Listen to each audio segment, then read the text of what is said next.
বেকারত্বের শীর্ষ 7 দেশ। বিশ্বের প্রতিটি দেশের অর্থনৈতিক এবং সামাজিক কাঠামো সরাসরি প্রভাবিত হয় তাদের বেকারত্বের হার দ্বারা। বেকারত্ব মানে শুধু চাকরির অভাব নয়, বরং এটি একটি রাষ্ট্রের দক্ষতা, স্থিতিশীলতা এবং উন্নয়ন সম্ভাবনার সূচক। যেখানে অনেক দেশ কর্মসংস্থান সৃষ্টিতে সফল, সেখানে কিছু দেশ এখন উচ্চ বেকারত্বে জর্জরিত। আজকের এই প্রতিবেদনে আমরা জানব এমন 7টি দেশের কথা এবং আলোচনা করব তাদের সম্পর্কে যাদের বেকারত্বের হার বিশ্বের মধ্যে সবথেকে বেশি। প্রথমে রয়েছে দক্ষিণ আফ্রিকা। বেকারত্বের হার প্রায় 32%। তরুণদের মধ্যে বেকারত্বের হার প্রায় 45%-এরও বেশি। দক্ষিণ আফ্রিকা বিশ্বের সবথেকে বেশি বেকারত্বভোগী দেশগুলোর মধ্যে শীর্ষ অবস্থানে রয়েছে। অর্থনৈতিক বৈষম্য, শিক্ষাগত অসামঞ্জস্যতা, দুর্বল শিল্পনীতি এবং রাজনৈতিক অস্থিরতা এর সংকটকে দীর্ঘমেয়াদী করে তুলেছে। বহু বছর ধরে বর্ণ বৈষম্যের প্রভাব এখানে শিক্ষাগত এবং আর্থিক বৈষম্য তৈরি করেছে, যার ফলশ্রুতিতে কর্মসংস্থানের সুযোগ সীমিত। দ্বিতীয় অবস্থানে রয়েছে নাইজেরিয়া। বেকারত্বের হার প্রায় 33% এবং তরুণদের মধ্যে বেকারত্বের হার 40%-এরও বেশি। আফ্রিকার সবথেকে বড় অর্থনীতির দেশ হয়েও নাইজেরিয়া উচ্চ বেকারত্বে ভুগছে।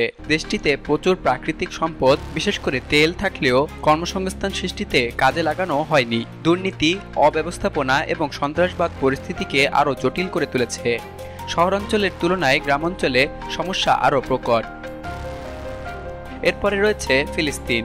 বেকারত্বের হার গড়ে 25-26% এবং গাজার অঞ্চলে 45%-এরও বেশি। প্যালেস্টাইন, বিশেষ করে গাজা অঞ্চলে মানবিক সংকটের পাশাপাশি বেকারত্ব মারাত্মক। ইসরায়েলি অবরোধ, রাজনৈতিক বিভাজন এবং অনিরবিচ্ছিন্ন সংঘাতের কারণে অর্থনৈতিক কর্মকাণ্ড স্থবির হয়ে পড়েছে।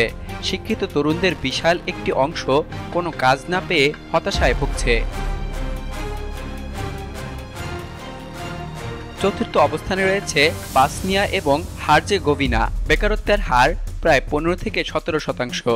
যুগোস্লাভিয়া ভেঙে যাওয়ার পর বসনিয়া এবং হার্জেগোভিনার অর্থনীতি পুনর্গঠনের চেষ্টা হয়েছে, কিন্তু প্রশাসনিক জটিলতা এবং রাজনৈতিক বিভক্তি কর্মসংস্থানের পথে প্রধান বাধা হয়ে দাঁড়িয়েছে। তরুণ জনগোষ্ঠীর মধ্যে দেশত্যাগের প্রবণতা উদ্বেগজনক হারে বেড়েছে, যা ভবিষ্যতের জন্য আরও ভয়াবহ সংকেত বহন করে।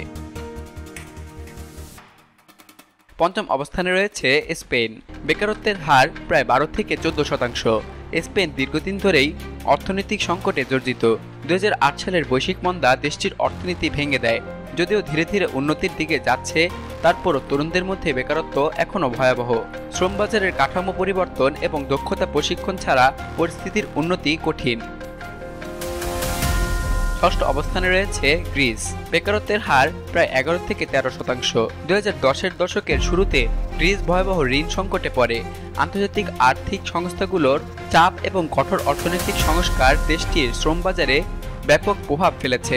এখানে তরুণদের একটি বড় অংশ কাজ খুঁজে পাচ্ছে না। বিদেশে চলে যাওয়ার প্রবণতা দেশটির জনশক্তি খাতে বড় ধরনের শূন্যতা তৈরি করেছে।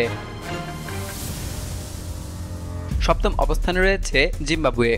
বেকারত্বের আনুমানিক হার 20-30%। সূত্র বিশ্ব ব্যাংক অনুযায়ী আনুষ্ঠানিক তথ্য সমিতি। জিম্বাবুয়ের অর্থনৈতিক ইতিহাস অস্থিতিশীলতা এবং মুদ্রাস্ফীতিতে পরিপূর্ণ। এ সময় দেশটিতে মুদ্রাস্ফীতি এত বেড়েছিল যে $100 ট্রিলিয়ন নোটও ছাপানো হয়। এই অর্থনৈতিক বিশৃঙ্খলা দেশের শ্রমবাজারকে সম্পূর্ণভাবে দুর্বল করে দেয়। বর্তমানে কিছু পুনরুদ্ধার হয়েছে, তবে বেকারত্ব এখনও ব্যাপক। এই দেশগুলো কেবল সংখ্যার দিক থেকে নয়, কারণ এবং প্রেক্ষাপটের দিক থেকেও এক একটি অনন্য উদাহরণ। বেকারত্ব কেবল অর্থনৈতিক ব্যর্থতার পরিচায়ক নয়, এটি একটি দেশের সামাজিক অবক্ষয় এবং তরুণ সমাজের হতাশার প্রতিফলন। দীর্ঘমেয়াদী সমাধান চাইলে প্রয়োজন দক্ষতা উন্নয়ন, শিল্পায়ন, শিক্ষা ব্যবস্থার সংস্কার এবং রাজনৈতিক স্থিতিশীলতা প্রয়োজন। বিশ্বের জন্য এই দেশগুলোর অভিজ্ঞতা শিক্ষা হিসেবে বিবেচিত হওয়া উচিত। উন্নয়নশীল দেশগুলো যদি সময়মতো প্রস্তুতি না নেয়, তবে তাদের জন্য ভবিষ্যৎ আরও কঠিন হয়ে উঠতে পারে।